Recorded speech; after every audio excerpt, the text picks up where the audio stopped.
Hello, and welcome to our Punch Drunk Loves, a podcast celebrating the films we adore, and I'm your host, Neil Bolt. So, on our Punch Drunk Loves, I'm joined by a guest who brings a film that they love so much that it leaves them, punch drunk to a degree. And our combined task is then to discuss why that love exists and, celebrate it, really. My guest on this episode is film editor at Cultural Vultures, Natasha Alvar. Natasha, thank you for being a guest on the show. Thanks for having me. Yeah, I mean, we'll get into the film in a bit, and it was great that you brought the film in at all, because it was one of those that was like kind of hoping someone would bring it. But before we do that, I always go with a few general questions to sort of get a mood board for your cinematic tastes, if you will. And so I ask 4 questions every time, simple stuff. And we always start with, what's your first film memory? Okay, my first film memory is The Lion King. I think that's the first film I remember watching in the cinema.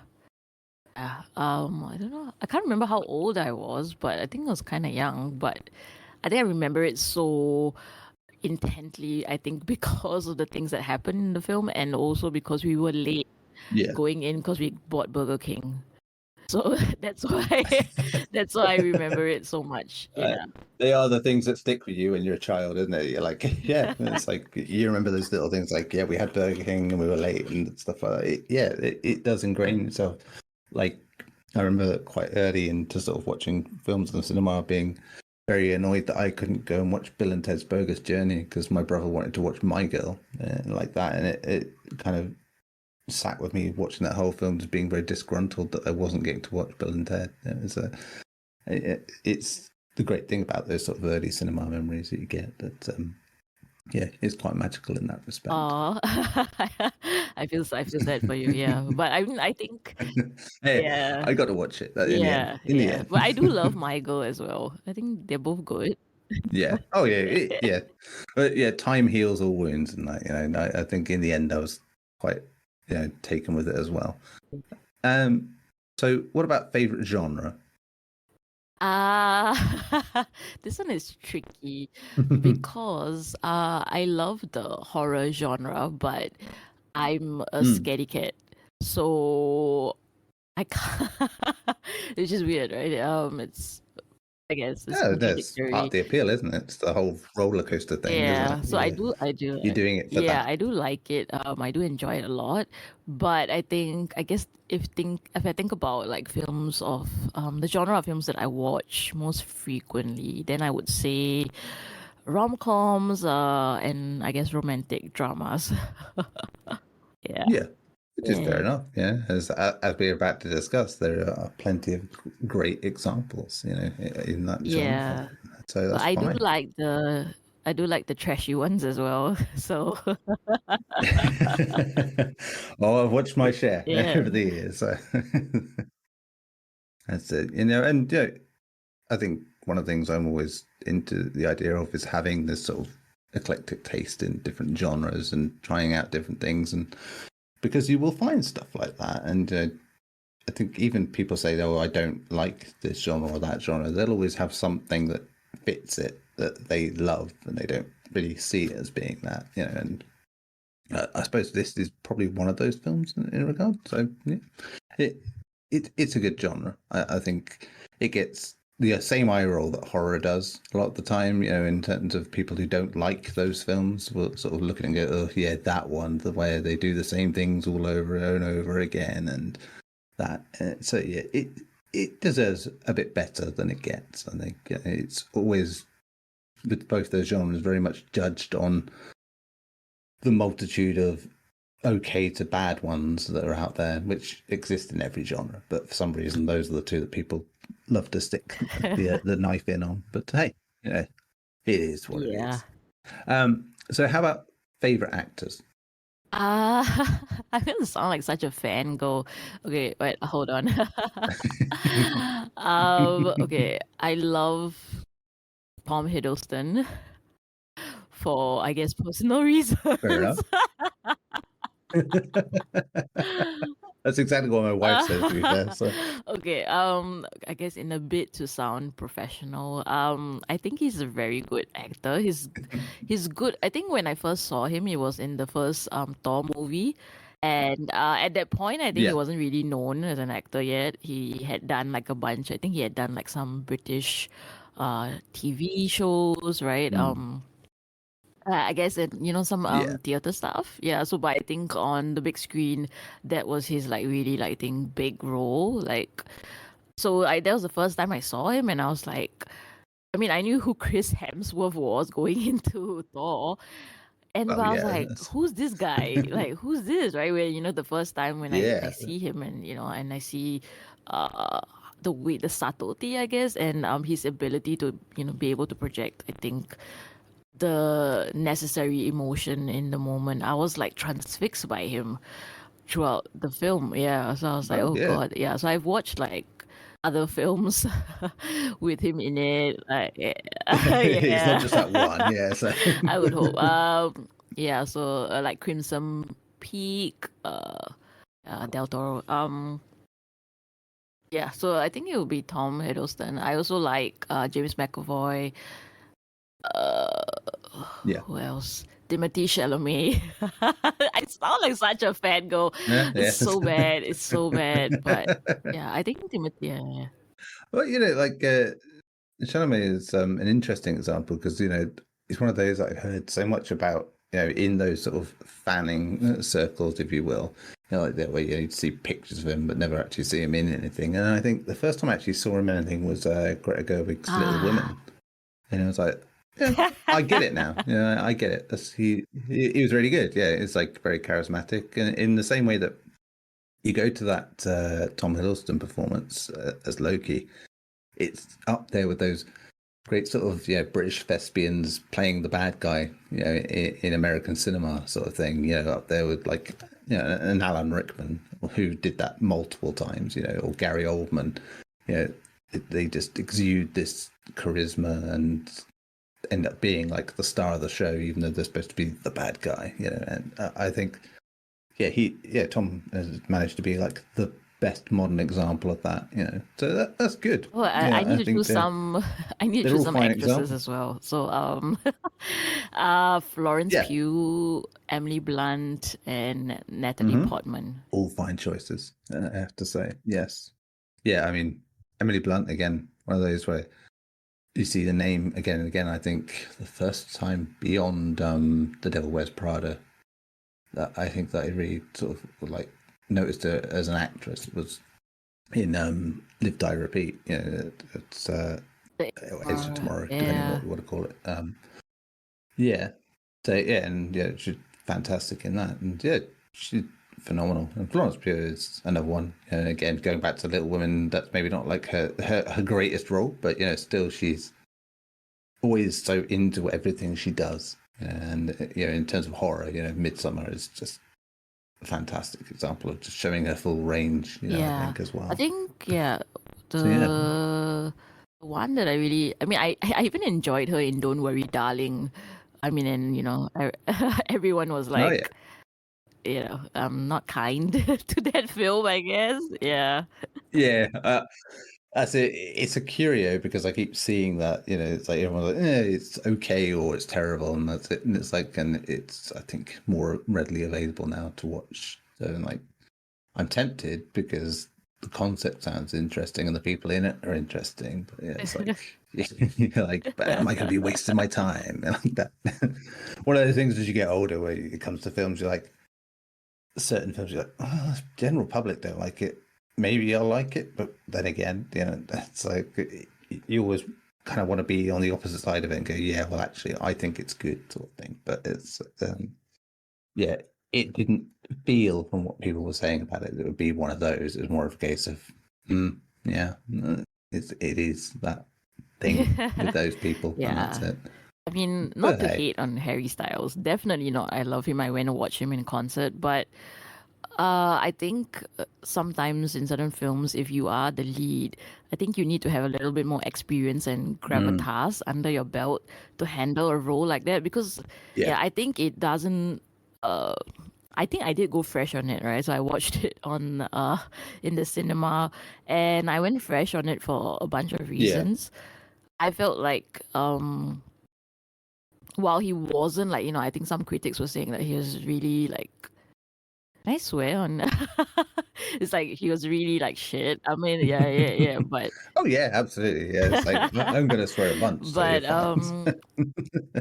yeah, so they really panned his performance, but I didn't think it was that bad, but I do think that it hurts the film because he doesn't bring the necessary gravitas needed to perform that role, and it hurts the film. Yeah, So if it had been a different actor, I could see the film being better received.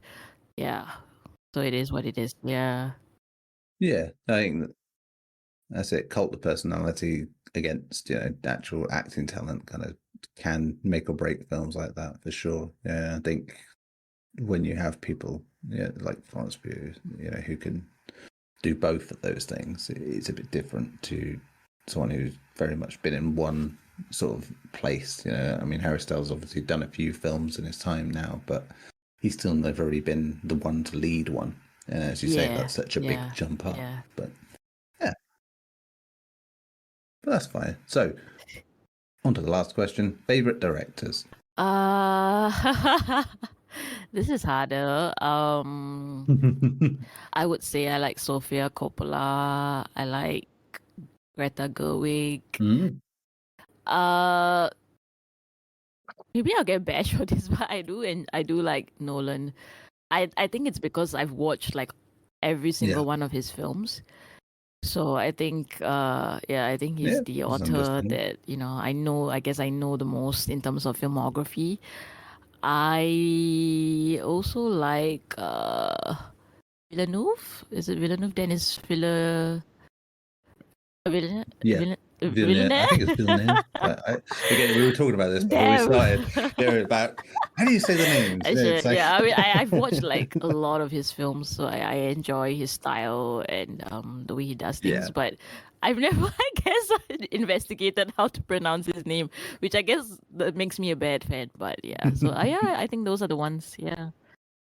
Well, the only reason I even know the pronunciation of being Villeneuve just comes from there being like an F1 driver who's called Jacques Yeah. Villeneuve, so I assume it's the same. So I was, yeah, I have assumed anyway. But yeah, they are great again examples. Greta Gerwig was one where, like I said, I'd seen nothing until Little Women, and I was like, oh yeah, no, it was great to see that again. But yeah, they're all fine choices. So yeah, I think.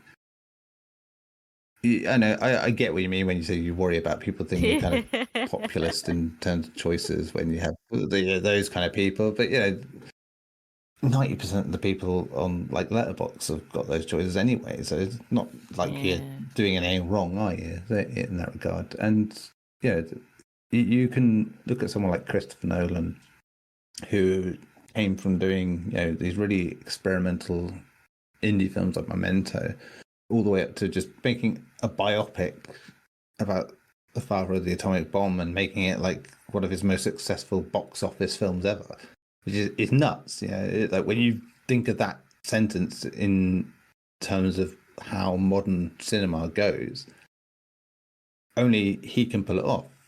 And that's a testament to how well he's defined his style. And that makes him kind of a throwback, in a lot of ways that I don't think gets appreciated by people who will just sort of look at it and go, "Yeah, it's him," sort of thing. And so yeah, that you can't fault that, Yeah. I would say. Did you go for the Barbie Oppenheimer? No. Like every film that's come out in the last month or so, I've missed through either work or illness. So it's been like, yeah, every time I'm like, I want to go see this, I want to go see that. So I would have seen both quite happily, to be fair. So yeah, it's just like I said, because of having seen Gerwig stuff before, and Margot Robbie is just like Yeah. fantastic in anything I've seen her in. So that would have been like nailed on, because like Babylon is like amazing, that film, and she just carries it so majestically. It's I've liked her in stuff before, but that was like, yeah, that just feels like the personification of why she's really good as an actress. So that was something else for me. But yeah, but this isn't about me and my opinions anyway. So so we're on to the film you have brought to the table today, which is Richard Linklater's Before Sunset from 2004, starring Ethan Hawke and Julie Delpy.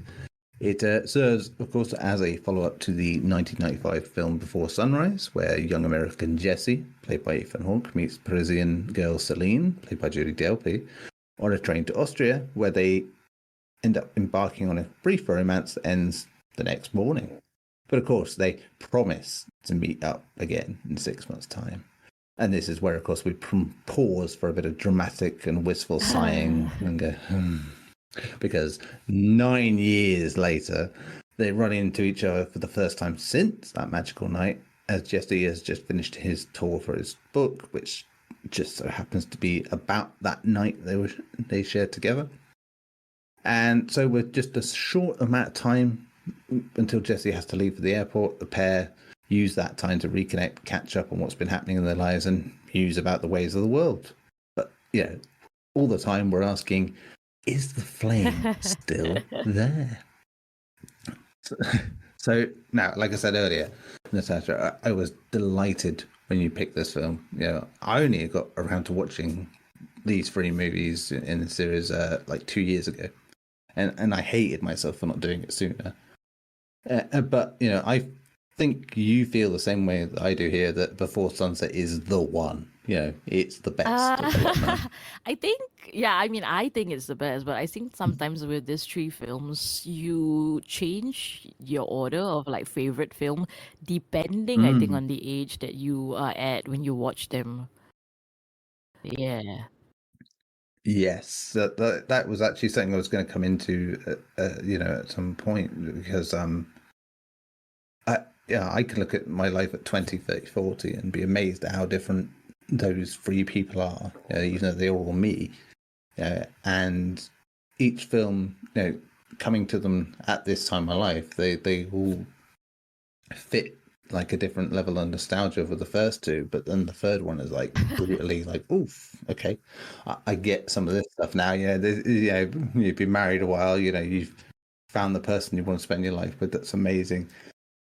But then you get the brutal reality, which is alongside that, and it's something else. But yeah, that's understandable. That's the way it is. But what I think is wonderful about these films is they all exist, and they feel like time capsules for your own personal life in those sort of time periods.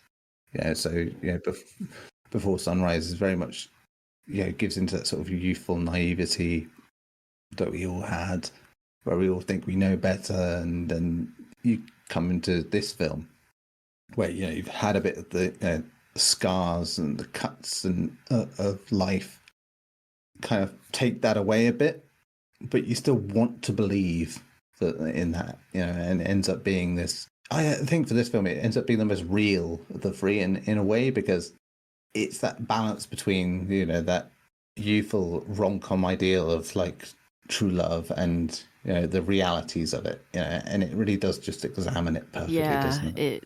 It does. I think when I first watched it, it's weird because I think I didn't watch it in order. So I actually watched this film first. Like, yeah. No, yeah.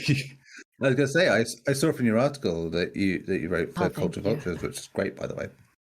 That and that's quite interesting to come to this first at the 3, because I have to ask you, how did that affect your first viewing of Before Sunrise then when you went back to it? Because obviously you came into the middle of this story effectively, and not that we knew it was the middle at that point, and it probably won't be in the middle when we get to it, but I digress. How did that feel though when you found this film, loved it, and then you obviously, I assume, just went to seek out the first film and see where that went, because that's quite a unique sort of perspective to get, rather than following it in that sort of chronological order. to sort of go back in time a bit further and like, wow, see like the Yeah, origin of it feels this so it relationship. feels so weird. It felt weird at that point because I think, much like Jesse and Celine, right? I was trying to grasp when I was watching it. I was trying to grasp onto all these memories that they were sharing of that night because I didn't know like what, I was Mm. coming into it, an understanding of the first film, Yeah. right? So I was like, so every little nugget that they were sharing about that first night, it was like it's weird because it's like I was conjuring, like possibilities of how they spent, that night together, right? And it was so interesting because I Yeah. don't think Linklater intended it to be like this. I think, yeah, he was hoping that No, as we watch no, the no, no. second film, we would be nostalgic for the first because we would have been, I guess, at a different point in our life now because it's. I mean, he filmed it like in Mm. real time basically, right? So it's like he really waited, like yeah, Yeah. I yeah, mean, even like the yeah. time gap between this film and the last film is 9 years, like they say. So it's like, it's one of the big things about the film that it does just have this capsule of time, like a retrospective, effectively, of that first film. So yeah, that does make it a very different experience coming into it, that way around. Really, I think, cemented in the moment more than if I had watched the first film. So I Mm. was it felt like really like I was tuning into a conversation between two people, and I just chanced upon them, and then I was listening to Mm. all these memories that they shared, but with no context of my own. And I don't know, it made it a little bit more richer for me, I Yeah. guess, compared to like, if I had, I guess, watched Yeah. the first film first. So I would have the memories like they do, right? Because I would have watched them go through it all. Yeah. So, but I mean, I did end up Yeah. watching the first film after that. Yeah, which actually made more sense to my life at that point because when I watched it, I was in my 20s. So the first film would have actually been a good start Yeah. at that point. But yeah, I guess I didn't follow the rules. That's the beauty, isn't it, of just accidentally discovering something, isn't it? That you just like, oh, like that. You don't necessarily follow it in order, and that's beautiful in its own right, I think, because you get to experience it in your own special way. Yeah, and as you said, you got a richer experience for just being dropped into the middle of this whole thing, like that, and it yeah, it does. I imagine that would give it such a different feel, if you went to it like that rather than coming from the first one to the second one. Even my experience of like literally watching like a couple of weeks apart between the first one and the second one, yeah, like that's not the intended idea. You're watching one after the other, really. So it's great that you can watch it in all these different Yeah. ways and it still Yeah, I works think so it's well. interesting because as they spoke about the Yeah. memories of that night, the time that they shared, I found myself like, yearning to actually see those memories, and to experience it because of the way they spoke about it, and Mm. you could feel the nostalgia so keenly. Yeah, and I think it just hits Mm. harder in your 30s because now it conjures for me like memories of how I was in my 20s, or that that person that I loved, that and Yes. then it was just a missed opportunity. I mean, I was rewatching this for the podcast, right? And I mean, there were a few moments where I just like Yeah. I had to pause the film because it hit so hard. I was like, oh God. So yeah, It really does. There are like tiny, even sometimes there's just tiny glances and like quiet moments where they just feel like they're saying everything, and it's like and you just you get that memory back of some lost moment, like that. And it's just amazing that it does it. And, I think it just comes from the fact that this is such an honest depiction of romance. I think especially at this point where it is that mix between, that longing and wanting that nostalgia for that your 20s and that sort of idealized romantic idea and that reality of, look, I had that, but I live my life beyond that, and but at the same time, I'm kind of hopeful that that's still an idea that I can cling on to. And those little moments, there are so many songs I can think of for moments like that, at my age. So I think one of the things that even during my 20s, starting to sort of grip onto the idea of like, this person could have been the one, and it was ended up being a bit ships in the night sort of thing.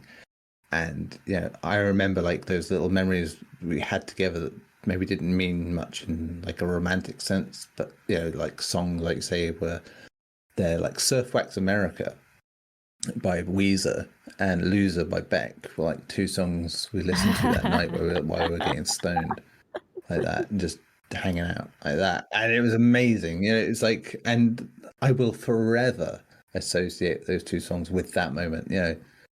Like I watched Weezer in concert, like the year before that, and that, it was great. I enjoyed Weezer anyway, like that. But then that just added this extra layer to my adoration of the band. And Beck as an artist, I'm neither here nor there, But that song, like it's just like the only time I've ever heard it in any context. The song "Loser" was there, in that moment, and it was just amazing. And like in a more bittersweet way, like years later, I think like 15 years ago, like the last sort of like big relationship I had before eventually meeting my wife was like punctuated by the Placebo song "Piero the Clown," like that.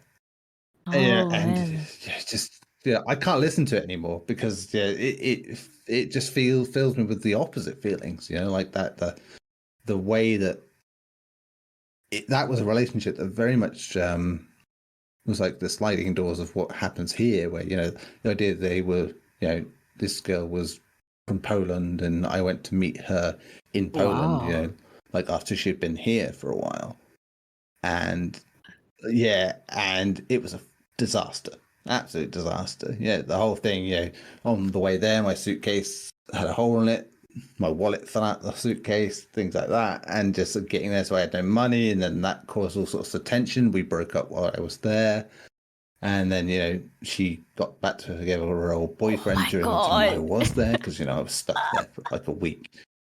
And but at the beginning of that week, Piero the Clown was like the song that she played, sort of just showing me stuff she liked, like that, when everything was okay. And it just but that song, if I were ever to hear it again, just even just saying, like I say, just it fills you with the memories of that time and how traumatic it is.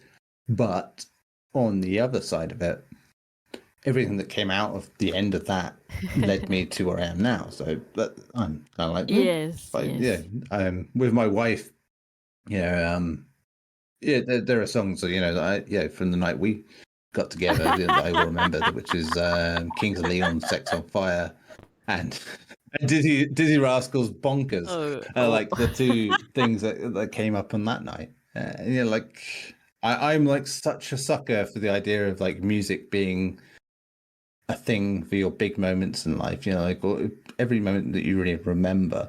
I love films that really incorporate a score into their moments, because that's what I always want life to be, like that.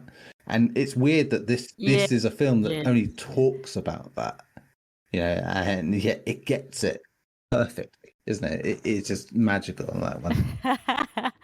No, but I think the Kings of Leon song is great. I'm happy that that was a part of it. Yeah. And that's it. All great life memories have to have a song with them, and they do. Sometimes you don't pick the best song and the best artist, and that happens. Like my son being born to 30 Seconds to Mars, and there being the song Night of the Hunter, so one of his middle names is Hunter. And then Jared Leto. Jared Leto's just got weirder and creepier ever since then. So But I completely understand. Yeah, yeah. I think like for me, weirdly, I think I do have like I guess song memories, but I think mostly with my husband, not really with again, I guess the men that I loved before. But I think for me it's more film, I think. Like Yeah. I can't watch Eternal Sunshine of the Spotless Mind anymore, which is sad because I really love that film, but I haven't watched it since. Yeah, because it was our favorite film from a guy before. So yeah, like when I think about it, it's yeah. Well, I was kind of lucky in that regard that yeah, most of the early relationships were people who didn't really have very good cinematic taste. So the Yeah. movies that they were associated with don't really, Yeah. I don't care. So it's like at this point, like, but weirdly, I have like cinematic memories that aren't like good because they like them, but just they happen to be somewhere in there. Like, I remember one girlfriend like going out on a Saturday night when I had like an eye infection like that, and I was like on heavy painkillers, and I Okay. watched Yeah. Wes Anderson's The Life Aquatic, Yeah. yeah, like that, and it was like a really trippy experience anyway because the stop motion stuff like that, and I didn't watch it again till like last year because I always wondered, like, did you just really get into that film at the time because you were hopped up on Yeah. painkillers, Yeah. or was it like the emotion of it as well? Or it's like, and you go into it later. At that point, I'd watched more Wes Anderson films, but it's like, again, it turns out no, you just like the film. But it is one of those things again where you're like, oh, it's great. I think Halloween 3 was another one. I'd never watched it before, and I think I happened to catch it one night, Oh. and my then girlfriend had Yeah. gone to sleep, and I was like, and it just like because it was late and I was tired and that whole weird, trippy nonsense with the TV advert. I was like, yeah, it stuck in my mind. Pretty much a lot of my film memories of the early 2000s were based on it was on late at night on TV, or I watched a video at late at night, and my Yeah. half asleep brain just kind of fed it better. That's great. You can't quite capture that vibe anymore, but it is always that weird thing. Yeah, you're Yeah. right. Movies can be just as good at doing that, I think, Yeah. where you can have those wonderful and painful memories in terms of that, which is fine. Like I said, I like that, as you say, that positive memories with songs more than you do with Yeah. movies necessarily. I think it's because he loves music. He's a musician, so Yeah. yeah, yeah. Oh, there you go. Whereas I think yeah, with the Eternal Sunshine guy, I think we had our common ground was a film mostly. But I'm happy that I'm not gonna be shopping somewhere and then a song is gonna come on and I'm gonna just melt. So I'm happy. I'm happy I don't have to go through that. So yeah. Yeah, that's fine. Like I said, obscure and terrible things are the best things to have memories associated to the bad things because less chance you're going to hit them or see them anywhere in the Yeah. in the public eye. Oh dear. So I was going to ask you, have you ever seen about the thing, the whole Jesse writing the book about Celine and that experience was experience, it was based on Richard Linklater's real life Oh story. yeah, about that whole he also had a similar thing, right? Where he met someone, then okay. Yeah, and then Oh. it I turned get out what to you're it turned out asking. to be Is it like some kind yeah. of meta thing, right? Where he is using the film as a way to reconnect? Is that what you're asking? Yeah. Well, yeah. But I was going to say it's like there's a lot of real life feeding into this film. When you think about it, like Celine's story of like New York with like being told to get a gun is actually based on Julie Delpy's very own experience of Yeah. that in New York, and like Ethan Hawke's relationship issue playing very close to what happens Yeah. here, where his thing with Uma Thurman where he cheated and ended up divorced. Technically, end up playing out very similar when you get to the plot of the later film. So there is that. Yeah, it. What I like about that in a way though is it kind of lends an extra layer of honesty to the conversations, Yeah, don't I you think? think sometimes I never understand why people get so caught up in characters being very messy or being very flawed in romance movies, and then they just hate on the character and they're like, yeah, I mean, if we look at it, both Jesse and Selena are cheaters, right? Because they, when they're having this entire thing, it's very clear that there's feelings there, and the consistent lengthening of the which was supposed to just be, I guess, a short catch up, right? It already, Yeah. they're already emotional cheating, even if they're not like physically cheating. So technically, yeah, I mean, they are cheaters, but I Yes. think sometimes we are.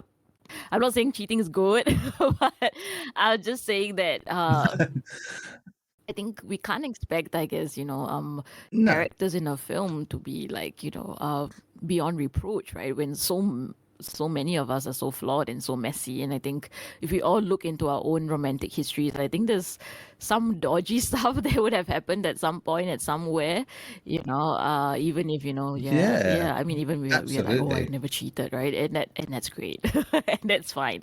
But I think one thing that Jesse says, I think at the beginning when he's talking about his book, always strikes me when he says like, that all art is in some way autobiographical, and we write Yeah. what we know, we make what we know, and I think that's just Linklater's way of showing us that. I think the idea that he's made these films because in some way he's experienced Mm. them, and the actors that he's brought into it have brought in their own experiences of life, right, and being and existing, and I think Yeah. that's what I think makes the conversation so great to watch, because I don't know, like even like little things when they're walking, on in Paris, and she's talking, and then at certain moments she would just like direct him. She's like, "Oh, it's down here, a little bit more ahead." She'll say things like that.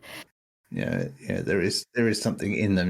Even when you're trying to be sincere, if you have an interest in someone and you are having that conversation, there's something about it, where you always kind of tease out, and that comes up several times through this film where they're talking, where they'll kind of Yes, push the yeah, boundaries a little, just, you yeah, they'll ask risque questions like that, and because it's already been established how comfortable they are in doing that. And I think they yeah, are the moments that are really important here.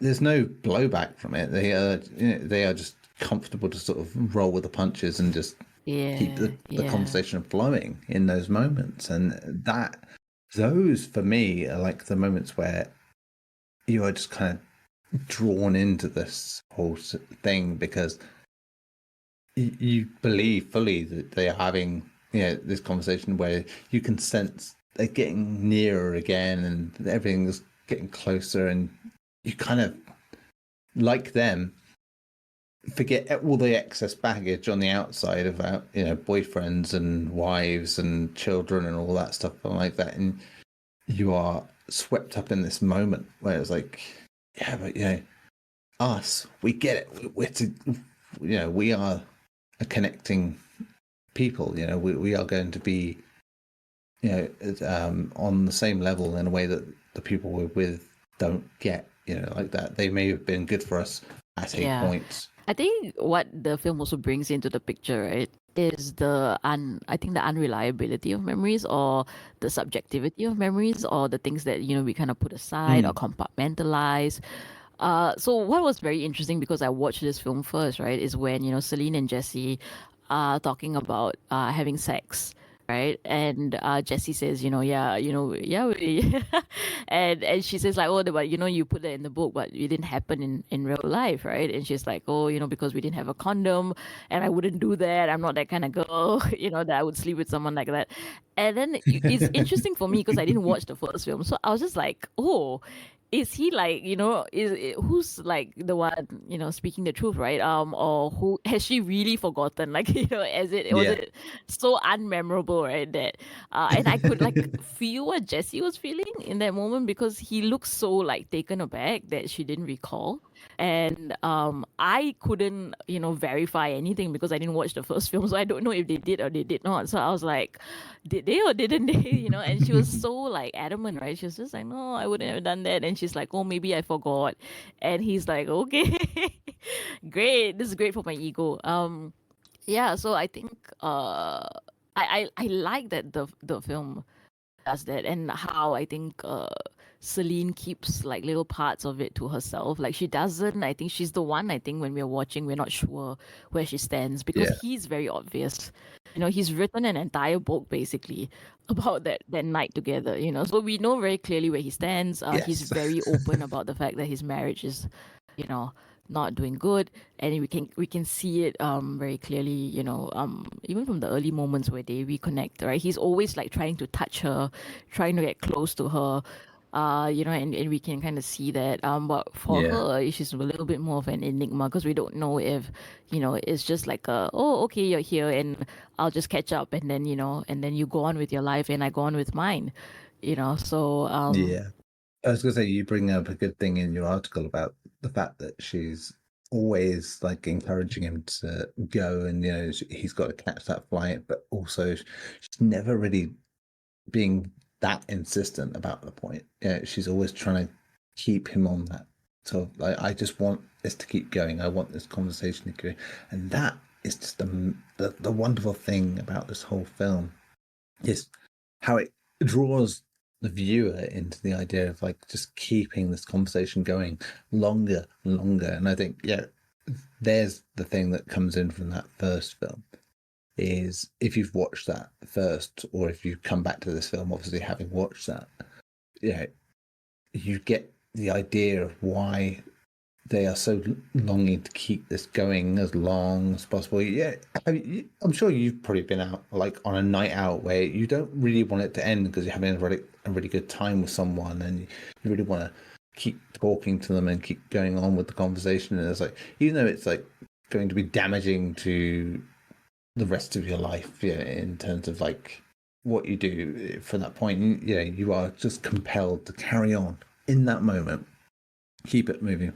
because you don't want it to end. And you know that that horrible feeling you get with these moments is that time just suddenly speeds up like really quickly, and like it's fleeting. And this film does such a great job of being, as you said, in real time, for the most part. It means that there's a real sense of urgency through the whole film, in terms of like they only had this amount of time, and I think a rewatch really does this film justice on that regard, because you understand that they are in real time and they only have this amount of time to talk compared to like what they do in the first film. Yeah, and they make every moment count, like that. Even when they're not really directly talking about their relationship, like that, they kind of slide back into old ways, like talking about general things and like that. And even the stuff that's like really wide ranging in general is still technically about what they are talking about, which is like, we've met each other, and we're teasing around the point of it, but really this is a whole thing about, should we be together, like that. And every single little conversation is about that, and it's just spectacular that goes that way. When we go further in life, right, when we've accumulated a certain number of years under our belt, I think we think back to certain moments and we wonder, what those moments really, as great as we can kind of conceive them in our mind, or have we kind of infused them with a certain rosy-hued nostalgia, yeah, is it Oh, more yes. romantic, better, because time has passed and I'm just romanticizing it. So I think that's what both of them are trying to kind of figure out. Was it really the magical night that I've held on to all these years? Is that connection real? Is it still there, or is it just a fantasy that I've just made bigger over time? Have I just made it into this colossal thing that is actually not really so? So I think that's what they both keep the consistent push and pull, right? I think is for them to kind of try and figure that out. And I think Yes. whenever I watch this film, I always think, especially now because I'm approaching mid 30s, I think when I was in my 20s, I always thought that, I would find, like, a bunch of people I think that I could connect with, that that I think I'm funny. I'm decent. So I think at that point, when you're kind of optimistic, I think about life and about love, and you think, yeah, I would love like many people, and I Yeah. would connect with so many. And I think now having, now being fully in my, in my 30s, and being married with my husband, and I think actually connection is so rare, like true proper connection, and that kind of love. And I think, Mm. I mean, even in friends, right, even in relationships that we form, yeah, and I think it's actually quite rare, and I think the Yeah. film captures that so well. And you can see it on, Ethan Hawke's face as he's speaking to her, and basically everything that he's missing in his marriage is just right here, and it's real, and it's not something that he's projected. And, there's Yeah. lament, there's, longing, right?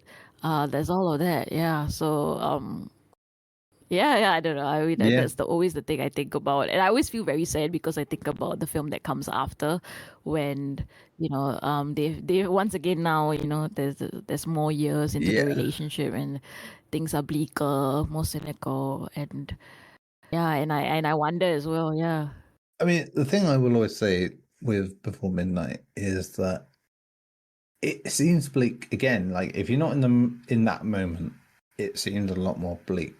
But I think it becomes more honest, about how relationships go, and the saccharine sort of side of it has left. The wistful, fluttering eyes of a relationship has gone, and you are faced with the stark reality. Now, that's good and bad in so many ways because you get to know a person, and in a way you start to become the person you were a bit more. And I think Celine shows that in that film so much, where she kind of reverts to type in a yeah, way that she hadn't in this film, where she is embracing that rebellious side and like that confrontational side that she always was, like things she kind of dismissed in this film kind of come back to the fore, and that kind of drives that narrative for that one. But I think that's a very healthy thing to have at that point in a relationship where you can have that discussion and that talk about how things are. And sometimes it's ugly, it doesn't have the sensation and romantic weight that it once had because you've done that. You are now going onto a new period of your life, and really, yeah, without that, it's going to feel ugly. It's going to feel hard and to deal with. And you will have those conversations, even if you are in a very loving relationship. You will get to the point where things don't always.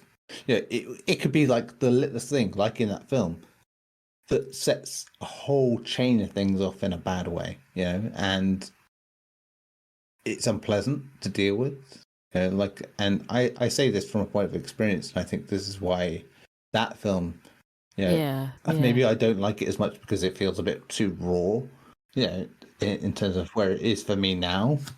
But at the same time, I really appreciate where it goes because it's so beautifully honest about the fact that you can love each other the same as you did, but there will be these little things that can bring up bigger issues that you never really yeah, were going to address during the romantic period. It's fine, and that works either way. And that's why it's just such a fascinating set of films, for me, because it really does more than any sort of romantic film I've ever watched, yeah, with the exception of maybe Punch Drunk Love, or The Apartment. Those are always my go-to films in terms of like showing the flaws of romance. Um, they really just show how love can evolve over time, and how it's yeah, it's very easy to get caught up in the idea of it should all be about flowers and that, and fluttering eyes at each other and embracing each other all the time and whatever. Hard work has to go into a relationship. It always does, because otherwise you're living a lie. If you think it's too easy, one of you isn't doing something right, and one of you is checked out of the relationship. Because there will always be hard times. It will always be that. And if you can get through that without resentment, without bitterness, then when you've talked things out, even when you had those bad times, at least you've had them, and you are better off for them. That, on a personal level, me and my wife, we both work at home. We're both in each other's company every day. Have been pretty much the entire, time we've been married for the last 11 years. Yeah. And,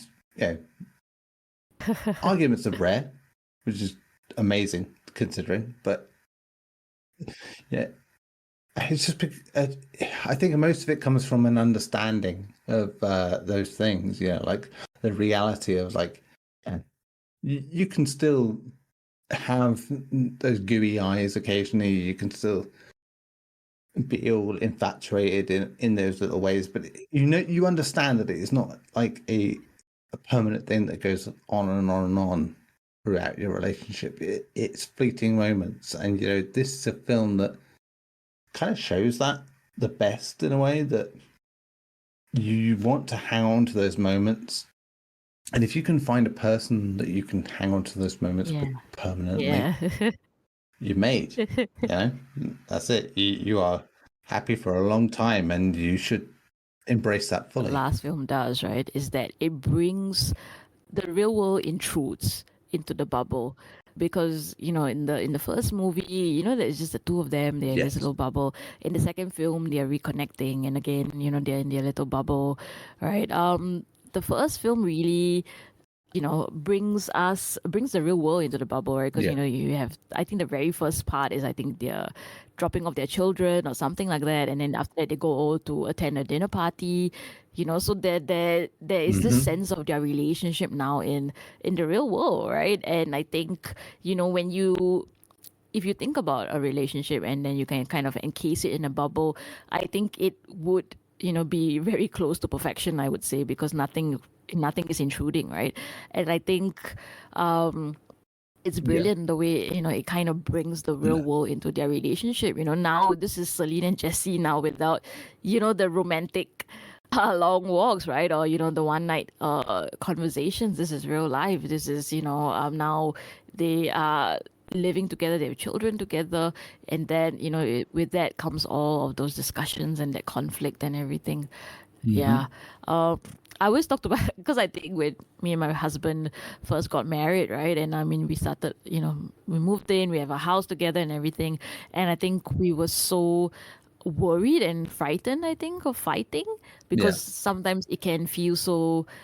I mean, because you don't, I mean, you had squabbles, right? I Yeah. mean, when you're dating, you have squabbles, but it doesn't feel as magnified as I think when you're married and Yeah. you're living together, and Absolutely. suddenly everything feels bigger, and the conflict feels more raw, and you're like, oh crap, Yes. and you're scared, I guess, to fight because you think, will I push it too far? Yeah, yeah, and I always tell him because I think he was so frightened, I think, to say anything to me, about, any of the problems that he was having, or any misgivings, like he was so afraid because he was like, if I tell you the truth, will you like leave me, or would you like resent me?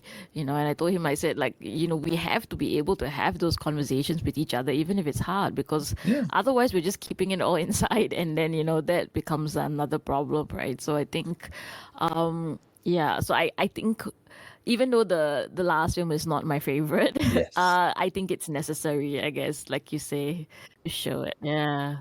Oh yeah. I mean, I think the nature of it means it won't ever be a favorite for anyone, unless they're I was just about to massive say. hits. I was But just about to say that. still, yeah. Yeah, there you go.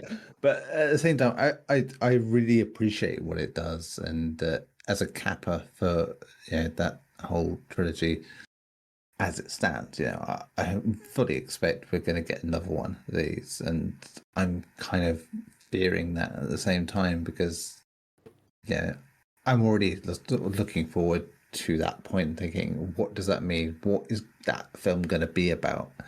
Because at that point, it's about mortality, surely. And Jesus, no, I don't want to go through that one. But so in a way, watching these films like in a compact bunch and seeing that third film made it all like better as a trilogy for me, like in terms of like capturing like timestamps, if you will, on your life. But as you say, like if you watch one of these films at a certain point in your life, regardless of when you're watching it, like that, there's a timelessness to it that means that you will connect with it, and you will understand what it's doing, whether that is in your 20s, your 30s, your 40s, whatever. And for me, as I said, it came to that third movie being almost like a horror movie, to me. Because the other two are really like, your eyes when I go back to what I said about Punch Drunk Love and The Apartment, where the two films are very bittersweet in how they view love, and saying how it's not easy, how it's complicated, and there are outside factors that are going to make you feel like a shit for even bothering, like that. And in a way, that's been really healthy, I think, in terms of how I viewed being in a relationship, because the later I've gotten into relationships, the more I appreciate what those films did for me. And to get these films doing that, it was amazing. But maybe Before Midnight it's just like that step too far. Yeah. I like, oh shit, like that. I don't.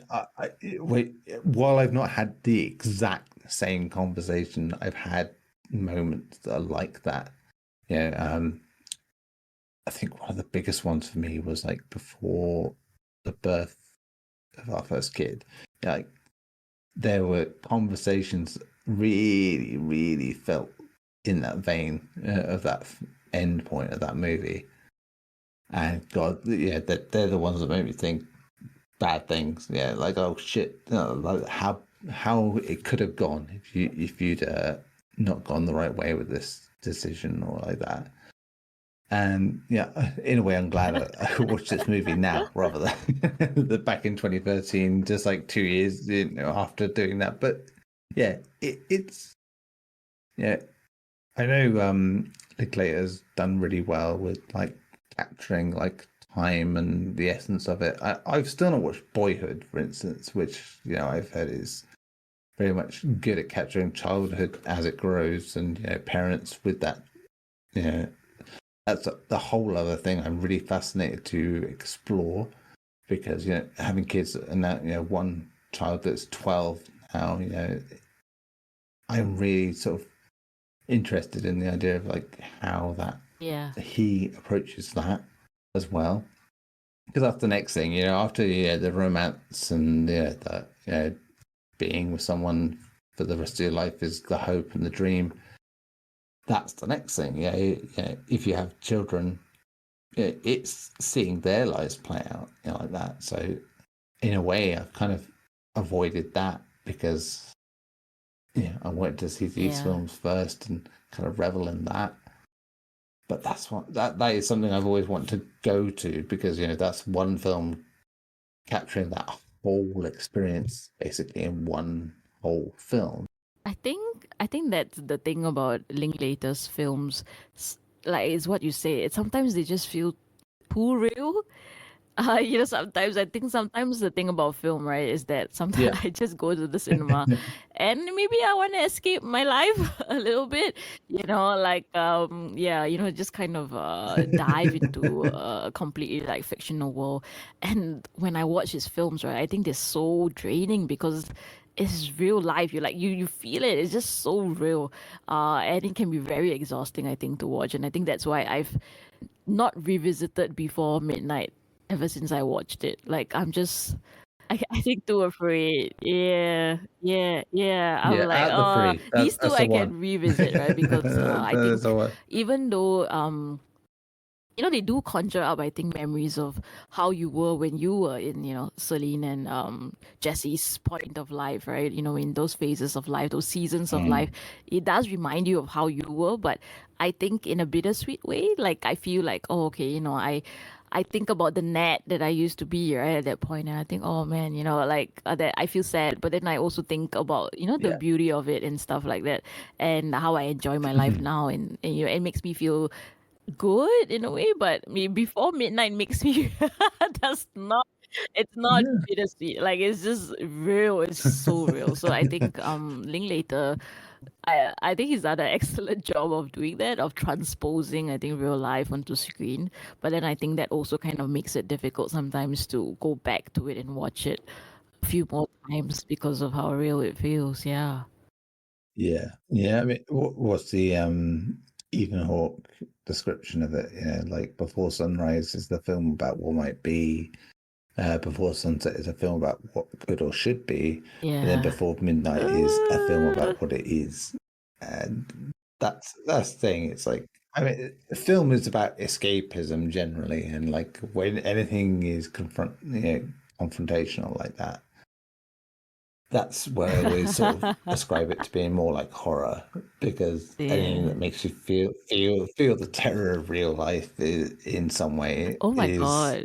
always You've given me an idea just for an article. Before not fun. Midnight is a horror movie. That's gonna be my next article.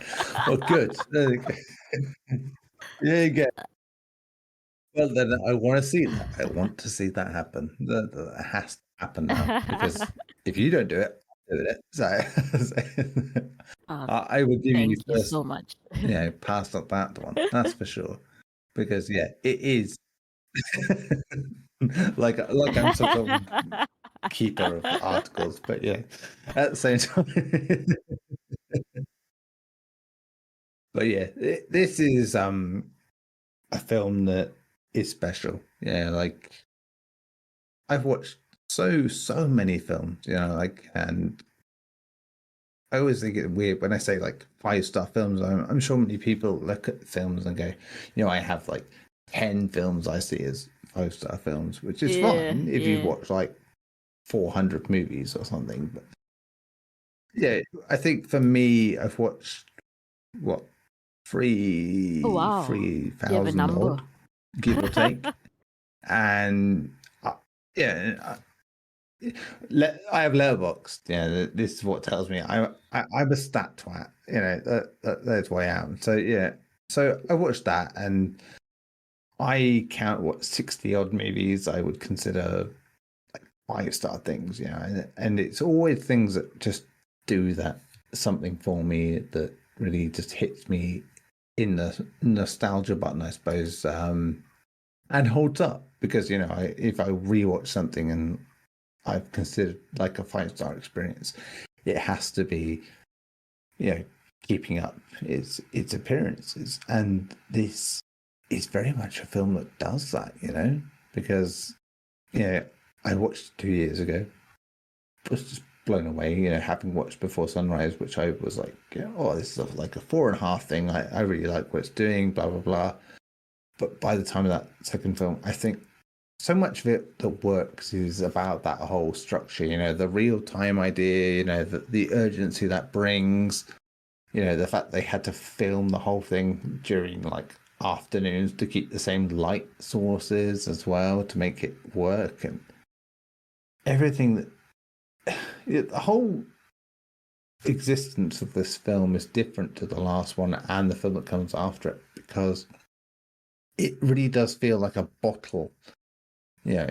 everything about it works within like the time, the place, and the situation. You know, like nothing about it feels out of time. You know, in the traditional sense, it's a bottle episode, but as a film. You know, everything about it is like that 90 minutes, you know, or 80 minutes as it goes. Yeah. And that's it. It takes that idea of what Brief Encounter did and pushes it to a new level. Yeah. And yeah, its ambition for this for what the original film did, you know, it takes that story to a new level. It gives you what you want without it being the traditional rom-com sequel, you know. It's like there's no artificial complications. Everything about it just feels natural. The way we learn about different things that in the relationships they have, and you know, comes out in the storytelling, you know, like that about, you know, we get the reveal about, oh, you did this in your life and that you did that in life, like that, and they hold them back as these little like tests of like, where are you in what we're talking about? Where is this relationship going to go? It would be remiss of me to talk about this film without going into that last bit of the film, which I think is, it's just one of the most magical ends to a film I've ever seen. You know, like Julie Delpy's songs in this film. Yeah, I was talking to you earlier about, you know, like the best music to be associated with film is always like a thing for me. If you have really good music that integrates itself into a film, I am a sucker for it. You know, a film, a game, whatever, like that. And this is a great example because her songs for this are just beautiful. And this last song that she does, you know, in like, you know, the song that, you know, Jesse is asking her to sing, and she does it, and of course, because the way the film works and, you know, the way she sings it, it feels really natural. Christ, you just feel like a voyeur in that moment. You know, you are just watching the connection grow and build again, and you, in that moment, you get that feeling that Jesse gets of like, where he makes that decision, you know, about like, I'm staying, you know, sort of thing, and that, yeah, it's great. I think when, yeah, when you know a third film exists and, you know, they are together and stuff like that, that it makes that a bit easier to swallow because there's less uncertainty in what happens. But that yeah, people often talk about like The Empire Strikes Back, you know, that whole Han Solo I know sort of thing, like that. Yeah, and this is the better example of that, you know, like that, where, you know, Celine says about him being, you know, he's going to miss it, you know, like that, and just the sparkle of that moment is just wonderful.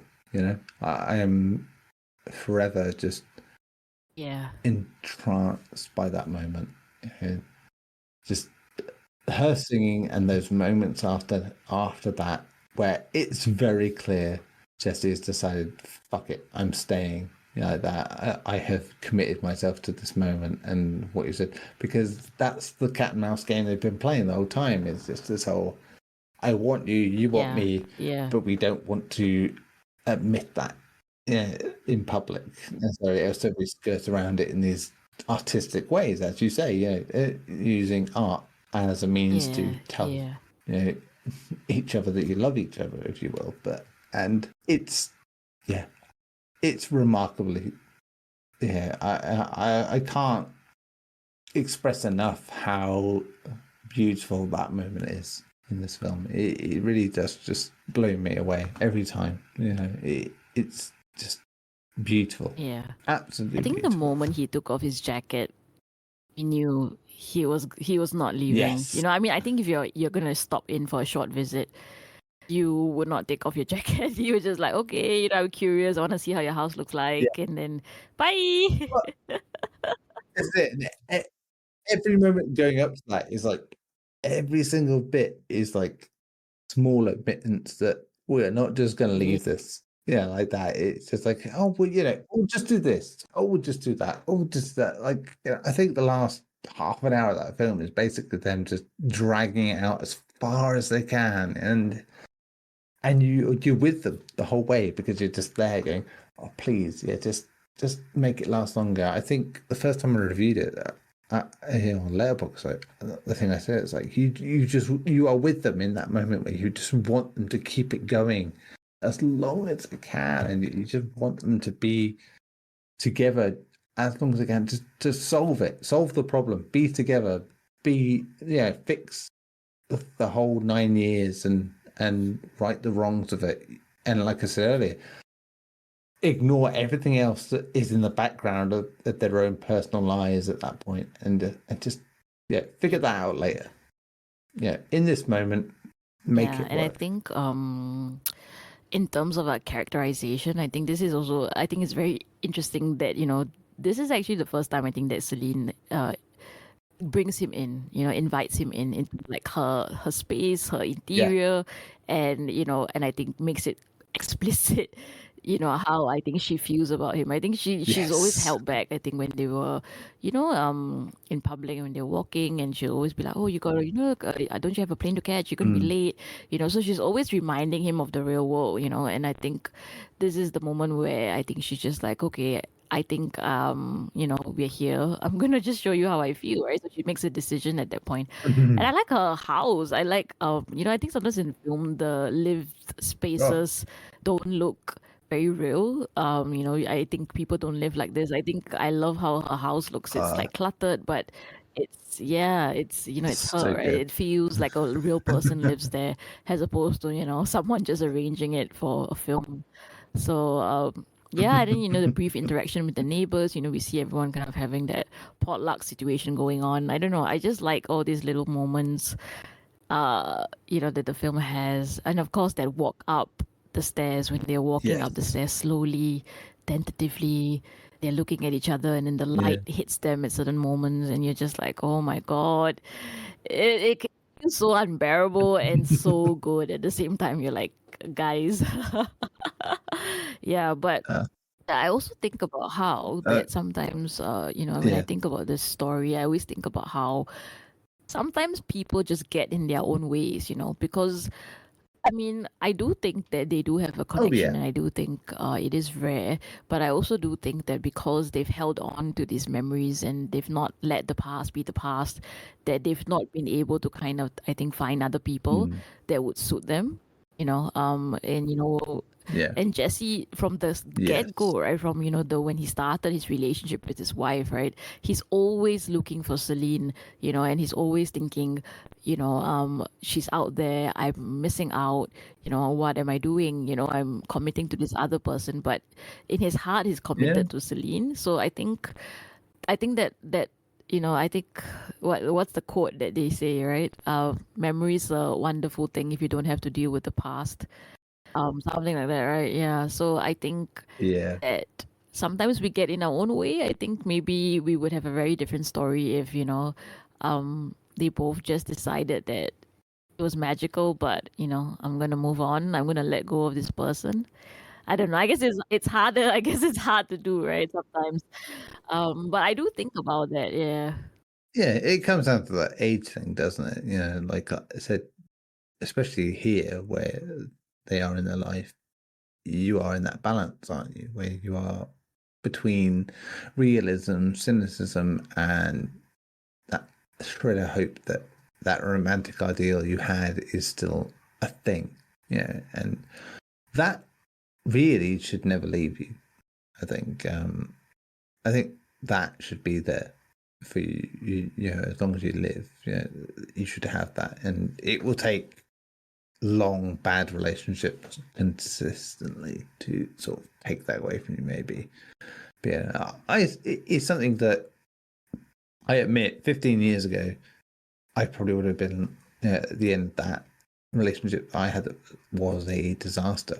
I maybe would have looked at it and gone, yeah, fuck it, I don't give a shit about this idea anymore, like that. And now, I can look at these films and I believe it more than ever. That not because I believe it for me because it's happened. I've had my time. That now I am comfortable. I'm sure you feel the same way. But for people who are going to come into that in their own lives in the years to come, you want to root for people that will have that, path.